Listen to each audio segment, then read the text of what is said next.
Hi అందరికి. So నేను work culture difference గురించి చెప్తున్నాను కదా నిన్న. కొన్ని కమెంట్స్ చూశాను లాస్ట్ వీడియోవి. ప్రాజెక్ట్ మీద కూడా డిపెండ్ అవుతుందేమో అయి ఉండొచ్చు. నేను రాంగ్ అని కూడా చెప్పను. బట్ వేరాజ్ ఫ్లెక్సిబిలిటీ, సపోజ్ ఇప్పుడు మనకి ఇండియాలో రోజుకి ఒక 5-6 మీటింగ్స్ ఉన్నాయనుకో, మనం అటెండ్ అవుతాం. We won't speak a word against anyone. But ఇక్కడ అన్ని మీటింగ్స్ ఉంటే one of my colleague, local person, you are killing our productivity with these many meetings when we should do the development అని అడిగాడు. ఈ ధైర్యం మనకు ఉంటుందా అనిపించింది. ఇంకొకటి ఏంటంటే టీమ్స్లో ఇక్కడ నాకు I have a sick child at home, please expect some delays అని డైరెక్ట్గా స్టేటస్ పెట్టేశారు.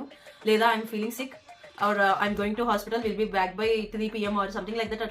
అట్లా పెట్టేస్తున్నారు status. And whereas in India it will be like lot of permissions.